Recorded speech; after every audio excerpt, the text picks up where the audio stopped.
Halloween. That time of year when we crave a good jump scare, and the only thing better than watching a horror movie is living a horror movie. In recent years in Hollywood, transforming a movie into a visceral experience has been a sport. Acclaimed fright impresarios like Jason Blum, Guillermo del Toro, and John Landis have worked with top designers to create attractions based on their movies, both at theme parks. Universal Studios Hollywood's Halloween Horror Nights is the gold standard, and as standalone locations. This year has seen the scares ratcheted up, with the pop-up-based Neibolt House on Hollywood Boulevard later relocated to the Warner Brothers lot, and Fox Horror Rewind, a downtown Los Angeles installation based on 4 of the studio's freakiest flicks. Yahoo Entertainment went behind the scenes with the literal puppet masters of these attractions to find out their secrets to scaring us silly. Universal Studios Hollywood has morphed its amusement park into a seasonal scarefest since 1991, adding more elaborate horror movie mazes each year. The 2017 edition includes another King-based classic adaptation, The Shining.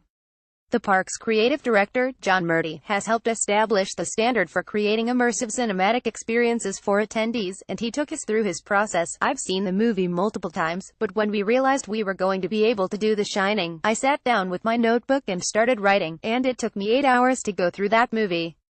We don't watch horror movies like normal people. We're constantly looking at every single aspect of it and what can be translated to a live event. Murdy listens for musical cues and sound effects. He combs through fan blogs and message boards to find out what scenes resonate with viewers. Then we just start making lists. List every environment that factors into The Shining. Then list all the characters, the special effects.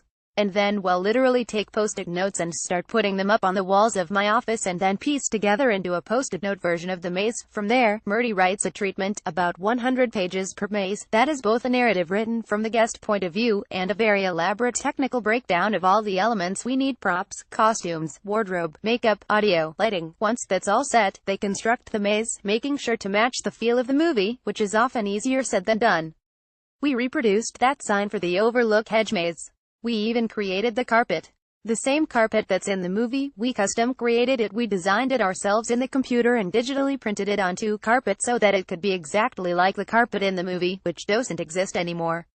You can't go back to the studio and go, "Hey, remember that movie you made in 1980? Do you guys have that carpet?" None of it exists. Watch a walkthrough of The Shining experience. He also makes sure to put in lots of Easter eggs for the obsessive fans. There's a key fob for room 237 that's stuck in the door that I guarantee you most people don't even notice.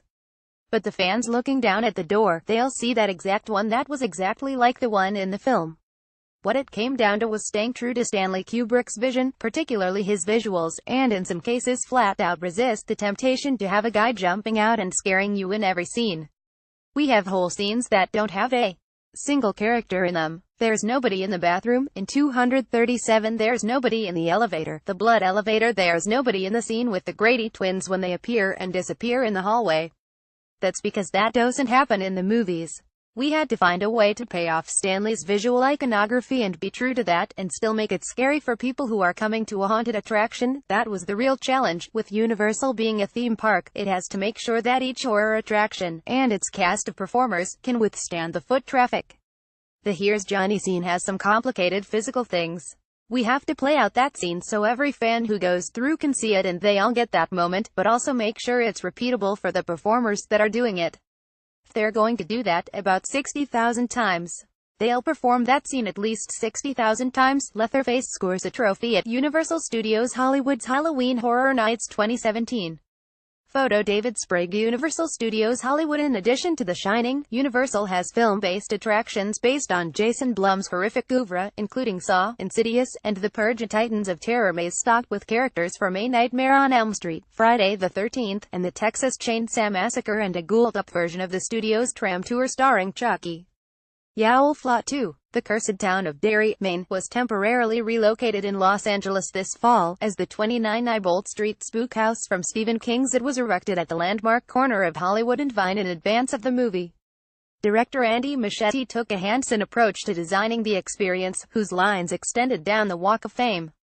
"I wanted to capture the feel of the movie," Muschietti told us, noting that he worked closely to design the rooms to replicate key scenes from his film using a combination of actors, atmospheric set design, and animatronic monsters. Watch the writer tour the It House. Machete and the studio worked with Grand Design, which bills itself as an experiential marketing company, to create the house, which represents the movie's greatest hits. Each room you went into was a scene from the film. You have the clown funeral, the slideshow, the bathroom, the sewer pipe, explains Gary Saloff, director of marketing for the Warner Brothers studio tour. The idea was really to create buzz around the film and create a walk-through experience on Hollywood Boulevard, open to everyone for free, but thanks to city officials, it couldn't be as scary as Machete intended. It needs to be dark, things need to jump out and scare you, he explained. For public safety, we had to turn more lights on. After its limited run in Hollywood, the Neibolt house was packed up and shipped over the hill to the Warner Brothers lot, where it was incorporated into the studio's Horror Made Here experience, which puts a frightful spin on the studio's popular tour.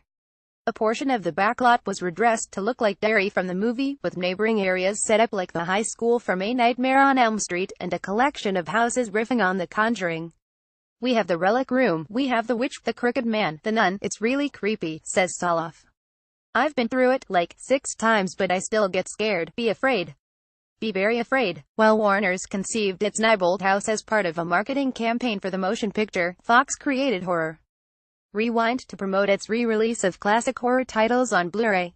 The studio commissioned artist Orlando Arocena to create new artwork for the films and then collaborated with The Great Company, a creative studio specializing in experiential content, and the interactive theater company Delusion, known for its Halloween expertise, for an immersive installation bringing to life 4 of the titles. 28 days later, The Hills Have Eyes, The Fly, and Carrie. Carrie gets doused with fake We Hope pig blood at Fox Horror Rewind installation. Photo Yahoo's The Brain Trust settled on the titles. They selected key moments from each film to bring to life, including Carrie's classic bloody prom scene. For them, like Murdy, there was one key to getting the adaptation right.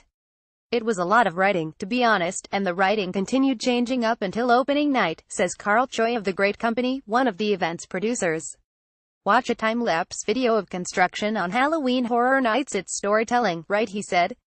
And in storytelling, you want that story arc. So when you walk into this space, the audience is actually part of the story. So we want to make sure that there's some sort of closure, and often it's hard to do that in an interactive show like this. But we just had to figure it out. So honestly, it's a lot of trials. Walking through ourselves, seeing what works and what doesn't, seeing if there are screams from new people coming through, and really just observing all the details. But yeah, it was definitely a lot of writing. Who knew scaring was such hard work?